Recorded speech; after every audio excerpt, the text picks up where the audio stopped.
तो जैसे कि हमने लास्ट एपिसोड में देखा था कि जो अब सू फेंग होता है वो वर्ल्ड स्पिरिट गिल्ड का ग्रे रोब धारक स्पिरिटिस्ट बन चुका होता है। अब आगे एपिसोड शुरू होता है जहां हमें सू फेंग को दिखाया जाता है कि वो अब निकलने की तैयारी कर रहा होता है क्योंकि उसने सुमिया से प्रॉमिस किया था कि वो उसे बचाने के लिए जरूर आएगा।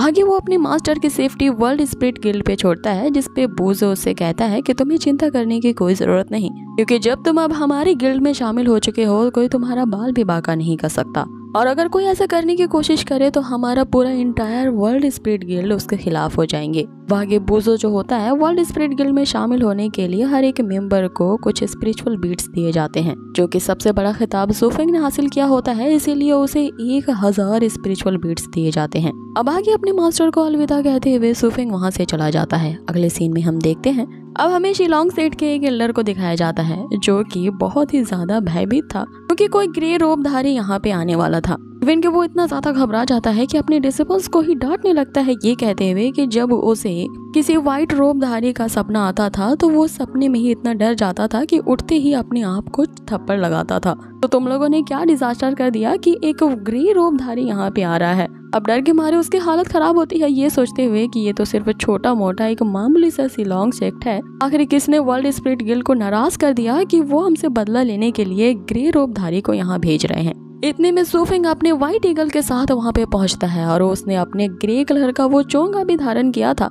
उसे देखते ही एल्डर यहाँ पे माफिया मांगने लगते हैं कि वो किसी भी तरह से अपनी इस पूरे सेक्ट को डिस्ट्रॉय कर देंगे और यहाँ के सारे डिसिपल्स को घर भेज देंगे और हम आपसे माफी मांगते हैं कि हमें बस जिंदा बख्श दो। में सू फेंग अपनी आवाज को चेंज करते हुए उनकी तरफ एक स्पिरिचुअल बीट्स की पोटली फेंकते हुए कहता है, तुम्हें बस मेरा एक काम करना होगा। अब यहाँ सीन चेंज होता है और हमें सुजाकू सिटी को दिखाया जाता है जहाँ जोरों शोरों से शादी की तैयारियां चल रही होती हैं। अब सारे लोग इसकी चर्चा कर रहे होते हैं क्योंकि आखिरकार ये लॉर्ड ऑफ सिटी के डॉटर यानी सुमिया की शादी है। अब आगे हमें पैलेस का सीन दिखाया जाता है जहाँ सुमिया के जो एल्डर सिस्टर सूरी होती है वो इस शादी से खुश नहीं होती है और अपने फादर से कह रही होती है हम इस तरह सुमिया को जलती हुई आग में नहीं फेंक सकते, जिसपे उसके फादर यहाँ उसे समझाने की कोशिश करते हैं कि वो भी मजबूर है क्योंकि जो जुआन सिटी है जो कि सुजाकू सिटी पे हमेशा से कब्जा करना चाहता था वो सांगवान फैमिली से जाके मिल चुका है। इसी की वजह से जो रोंग है उससे कई ज्यादा ओहदे में और मार्शल आर्ट में बड़ा है।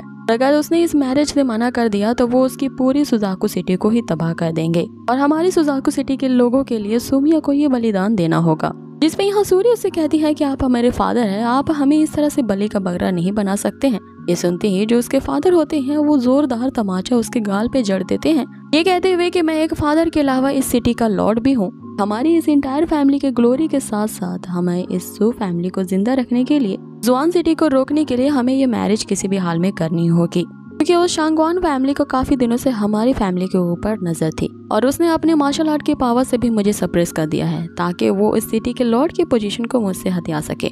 और सिर्फ ये मैरिज ही हमारे सुजाकू सिटी के ग्लोरी को जिंदा रख सकता है कि हम उनके पिता को पूरी तरह से बेबस देखते हैं जिनके पास ये करने के अलावा कोई और चॉइस नहीं था। अगले सीन में हमें दिखाया जाता है कि सूरी जल्दी सुमिया के पास पहुंचती है और उसे चलने को कहती है, जिसपे सुमिया चलने से इनकार कर देती है, ये कहते हुए कि सू फेंग ने आने का प्रॉमिस किया है, मैं यहाँ पे उसका वेट करूंगी क्योंकि उसने प्रॉमिस किया है तो वो जरूर यहाँ पे आएगा। जिसपे उसकी बड़ी बहन उससे कहती है कि अगर सू फेंग यहाँ पे आ भी गया तो वो भी कुछ नहीं कर सकता क्योंकि ये शिलोंग सेक्ट नहीं है कि वो कोई उसे कवर करे। जिसपे सुमिया उसे बताती है कि उसने लुयन को हरा दिया है जो कि शिलोंग सेक्ट का एक जीनियस था, मुझे पूरा विश्वास है कि वो जरूर यहाँ पे आएगा। आगे हम एक छोटी सी बारात को देखते हैं जो कि ऑर्गेनाइज किया था उसी शिलोंग सेक्ट के एल्डर ने सू फेंग के द्वारा दिए हुए स्पिरिचुअल बीट्स का यूज करके। यहाँ सू फेंग उसे ऑर्डर देता है कि हमें जल्द से जल्द उस सिटी के लॉर्ड के यहाँ पे पहुँचना है। आगे हमें सिटी ऑफ लॉर्ड के मैंशन को दिखाया जाता है जहाँ पे शांगान फैमिली अपनी बारात लेकर आ चुके थे। यहाँ पे वही रोंग अपने अंकल के साथ पहुँचता है और ये शादी करने के लिए वो एक और शर्त रखते हैं और शर्त ये होती है कि जो रोंग के अंकल होते हैं उनकी काफी दिनों से नजर होती है सूरी पे, इसलिए वो यहाँ ये प्रपोजल रखते हैं कि अब रोंग के जो अंकल हैं वो शादी करना चाहते हैं सुमिया की एल्डर सिस्टर सूरी से। सुनते ही वहाँ उनके फादर चिल्लाते हुए कहते हैं कि ये कभी नहीं हो सकता। इस पे वो बुढ़ा अंकल उससे कहता है कि अच्छा है, तुम्हारी एक ही खर्चे में तुम्हारी दोनों बेटियों की शादी हो जाएगी और हम इसके लिए कोई डाउरी भी तुमसे नहीं लेंगे। अब ये सुनते ही जो फादर होते हैं उनकी हाथापाई शुरू हो जाती है उस बुढ़े अंकल के साथ। अब आगे यहाँ सीन कट होता है और हमें दुल्हन का कमरा दिखाया जाता है जहाँ सूरी बार बार सुमिया को फोर्स कर रही होती है यहाँ से भागने के लिए, लेकिन सुमिया बस एक ही बात पे अड़ जाती है, सू फेंग जरूर यहाँ पे आएगा और वो उसका यहाँ पे इंतजार करेगी। इतने में एक सर्वेंट आकर उसे सारी बात बताती है कि अब सूमिया के साथ साथ सूरी का भी हाथ मांगा गया है, वो भी उस बुढ़े अंकल के लिए। ये सुनते ही वो जैसे अपने फादर के पास पहुंचते हैं, हम देखते हैं कि वो जो बुढ़ा अंकल होता है वो उनके फादर को मारने की कोशिश करता है, जिसे देखते हुए सूरी भी उस शादी के लिए हामी भर देती है। आगे वो बुढ़ा अंकल उनसे कहता है कि अच्छा हुआ तुमने शादी के लिए हाँ कह दी, वरना मैं अपने शादी के दिन ही अपने फादर इन लॉ को मार देता, और अगर तुम यहाँ आज हाँ ना भी कर दी तो भी इनकी लाश के ऊपर से तुम्हें हामी भरनी पड़ती। आगे सूरी सूमिया को अंदर ले जाती है, ये कहते हुए कि उन्हें ड्रेस चेंज करनी है।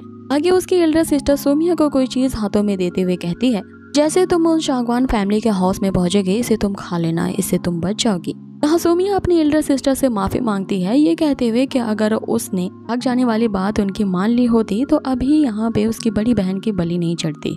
बाकी यहाँ दोनों सिस्टर एक दूसरे को कंसोल करती हैं कि तभी उन्हें कुछ गाने बजाने की आवाज सुनाई देती है। तो एक और बारात वहाँ पे पहुँचती है जो खुलेआम वहाँ पे यह अनाउंस कर देती है कि वो इस लॉर्ड ऑफ सिटी की बेटी सूमिया के साथ मैरिज करने के लिए आए हैं। और ये कहने के बाद यहाँ सूफेंग उसे ये इशारा करता है कि दूसरी सिस्टर का भी नाम लो। जैसे ही वो दोनों बहनों के नाम सुनते हैं सारे लोग वहाँ पे हैरान रह जाते हैं। यहाँ रॉन्ग अपने आदमियों से कहता है कि तुम लोग खड़े खड़े मेरा मुंह क्या देख रहे हो, इसे मारो जो इस पालकी में बैठा है। अब जैसे ही वो बंदे अटैक करने के लिए आगे बढ़ते हैं, यहाँ पे एल्डर ये अनाउंस करते हैं कि वो शांगान फैमिली के लिए एक गिफ्ट भी लाए हैं और उनके लिए गिफ्ट पेश किया जाता है जहाँ पे वो ताबूत लेके आया होता है। अब उस कॉफिन को देखते ही यहाँ रॉन्ग और भी ज्यादा भड़क जाता है और यहाँ इन दोनों गुटों के बीच फाइट शुरू हो जाती है। लेकिन तभी वो जो बुढ़ा अंकल होता है यहाँ उस पालकी पे अटैक करता है, ये कहते हुए कि देखे तो सही कि इस पालकी के अंदर है कौन। लेकिन उस पालकी को एक खरोच तक नहीं आती क्योंकि वो एक बहुत ही पावरफुल बैरियर टेक्निक से शील्ड होता है। आगे सूफिंग वहाँ पे अपेयर होता है और उसके ग्रे रोब को देखकर सारे हैरान रह जाते हैं। अब आगे सूफिंग यहाँ रिवील करता है कि वो ग्रे रोब नहीं बल्कि वही लाल लिबास पहने एक लड़का है जिसे तुमने मारने की कोशिश की थी। यहाँ सूमिया काफी ज्यादा एक्साइटेड हो जाती है और एक ही चीज वो बार बार कह रही होती है कि मुझे पता था कि तुम जरूर आओगे। जैसे ही रॉन्ग उसे मारने के लिए आगे बढ़ता है, हम देखते हैं कि सूफिंग मात अपने एक ही मूव से उस रॉन्ग को वहीं फ्रीज कर देता है। अब ये देखते ही वो ओल्ड अंकल काफी खुखार हो जाते हैं और यहाँ चिल्लाते हुए सूफिंग की तरफ बढ़ते हैं, ये कहते हुए कि आखिर तुम्हारी हिम्मत कैसे हुई मेरे भतीजों को टच भी करने की। आगे वो अपनी स्पिरिचुअल शक्ति का यूज करते हैं सूफिंग को हराने के लिए, लेकिन यहाँ सूफिंग कोई उन पे काउंटर अटैक नहीं करता, लेकिन बाद में ये कहते हुए क्या तुम्हारे पास इतना ही है जो तुम कर सकते हो। अब आगे सूफिंग अपने टाइगर मार्शल आर्ट मूव का यूज करता है जिससे वो अंकल तो पूरी तरह से भीगी बिल्ली बन जाता है और सिटी ऑफ लॉर्ड के पास जाकर मिन्नतें करने लगता है कि वो यहाँ से चुपचाप चले जाएंगे और फिर इस सुजाकू सिटी में वापस आने का क्राइम नहीं करेंगे। यहाँ पे वो अपनी जान की भीख मांग ही रहा होता है कि इतने में हम यहाँ सूफिंग को देखते हैं। मात्र चुटकी बजाते ही वो ऐसी अपनी पावर यूज करता है, अब इस पूरे सुजाकू सिटी में मैं शांगवान फैमिली का नामो निशान मिटा दूंगा। यहाँ देखते ही देखते हम उस बुढ़े अंकल को देखते हैं कि वो पूरी तरह से हवा में डिसअपियर हो जाते हैं। अब आगे वो उस रॉन्ग की लाश को ताबूत में डालते हैं जिसके पास से एक पर्चा निकलता है। सूफिंग उस पर्चे को पढ़ता है और उन्हें वहीं से रफा दफा कर देता है। अब आगे हम सिटी ऑफ लॉर्ड को देखते हैं जो सूफिंग को थैंक यू कह रहे थे क्योंकि उसने सुजाकू सिटी के साथ साथ उनकी दोनों बेटियों की जिंदगी बचा दी। साथ में वो ये भी कहते हैं तो अब बताओ तुम्हारी शादी मैं सूमिया से कब करूं। इस पर सूफिंग जो पी रहा होता है वो निकल नहीं पाता और सीधा उसके मुंह से बाहर निकलता है और वो उनसे कहता है कि वो यहाँ पे अपनी बेस्ट फ्रेंड की मदद करने के साथ साथ अपनी एल्डर टीचर की भी मदद करने यहाँ पे आया था और उनके बीच ऐसा कुछ नहीं है। जिस पे फादर उसे कहते हैं कि तुमने सबके सामने ये अनाउंस किया था कि तुम सूमिया के साथ साथ सूरी से भी शादी करने आए हो। ये सुनते ही सूमिया यहाँ उससे कहती है कि उन नाकारों से तुमने हमारा पीछा छुड़ा दिया, इसके लिए मैं अपनी सिस्टर के साथ तुमसे विवाह करने के लिए सहमत हूँ। इस पे उसकी एल्डर सिस्टर कहती है कि तुमने यहाँ ज्यादा पी ली है क्या जो इतनी नॉनसेंस बातें कर रही हो। अब आगे जो फादर होते हैं यहाँ पे सूफिंग की काफी तारीफों के पुल बांध देते हैं, ये कहते हुए कि तुमने सिलोंग सेट के जो जीनियस डिसिपल था लुयन को हराया, साथ ही तुमने उस शांगवान फैमिली को ही डिस्ट्रॉय कर दिया, तो तुम जैसा बंदा ही मेरा सन इन लॉ बनेगा जिसे फ्यूचर में ये पूरा सुजाकू सिटी की भागदौड़ संभालनी होगी। जिस पे सूफिंग उन्हें मना करते हुए कहता है कि ये तो मैंने बस उन्हें इरिटेट करने के लिए कहा था और हमारे बीच ऐसा कुछ नहीं है, सूमिया तो बस मेरी एक बेस्ट फ्रेंड है। जिस पे फादर उसे कहते हैं ये लगता है कि तुम हमारी सू फैमिली को कमतर समझते हो, इसीलिए इस प्रपोजल को बार बार से नकार रहे हो। सूफिंग बेचारा तो सिर्फ नाम में सर हिला रहा होता है कि इतने में सर्वेंट आके वहाँ पे उन्हें एक लेटर देता है। बारी बारी इस लेटर यहाँ सबके हाथों में जाता है जिसे देखते ही सारे सरप्राइज थे। अब जैसे ही ये लेटर यहाँ सूफिंग के हाथ में जाता है वो यहाँ पे पढ़ के हैरान रह जाता है और वो लेटर आया होता है कुशान टाउन से जहाँ पे सूफिंग की फैमिली रहती है। उसमें लिखा होता है कि सूफिंग की पूरी फैमिली को डिस्ट्रॉय कर दिया गया है। और इस लेटर को पढ़ते ही सूफिंग को लगता है एक बहुत बड़ा झटका और इसके साथ ही हमारा ये एपिसोड यही होता है फिनिश। सो गाइज, ये आज का एपिसोड आप लोगों को कैसा लगा मुझे कमेंट बॉक्स में जरूर बताएं। साथ ही मैं आपसे एक बात भी शेयर करना चाहती हूँ कि किसी ने कमेंट में मुझे ऐसा कुछ कहा है कि जिससे मैं बहुत ज्यादा भावुक हो चुकी हूँ कि उन्हें मेरी आवाज उनके मॉम की याद दिलाती है जो कि 2 साल पहले ही गुजर चुकी हैं। सो सपोर्ट करने के लिए बहुत बहुत थैंक यू गाइस। और मुझे खुशी होगी कि मेरी आवाज किसी के लिए उसके प्रिय की यादों से जुड़ी है। तो इसी तरह का सपोर्ट हमें और भी करिए, क्योंकि हमने हाल ही में एक न्यू चैनल को रिलीज किया है। इसमें मैंने हाल ही में न्यू रिलीज हुई सीरीज को अपलोड करूंगी। तो काइंडली आप लोगों से रिक्वेस्ट है कि जिन लोगों ने अब तक मेरे उस दूसरे चैनल को सब्सक्राइब नहीं किया है वो जल्द से जल्द कर दें। बार बार मैं सब्सक्राइब के लिए इसीलिए कहती हूँ क्योंकि यहाँ पे हमारी 92K की फैमिली है और अब तक मेरे न्यू चैनल में केवल 2000 लोगों ने ही सब्सक्राइब किया है। ऐसा कैसे हो सकता है गाइज? अगर आप लोग मेरे ट्रू सब्सक्राइबर हो ना तो सब के सब अभी जाओ और उस नए चैनल को सब्सक्राइब करो, क्योंकि वहाँ भी मैं आने वाली सीरीज को अपलोड करूंगी जिसकी कहानियां वाकई में काफी ज्यादा रोचक हैं और ये आपको जरूर एंटरटेनमेंट का महाडोज देंगी। तो बहुत ही जल्द मिलते हैं इसके नेक्स्ट अमेजिंग एपिसोड में। Till then take care, stay healthy, bye.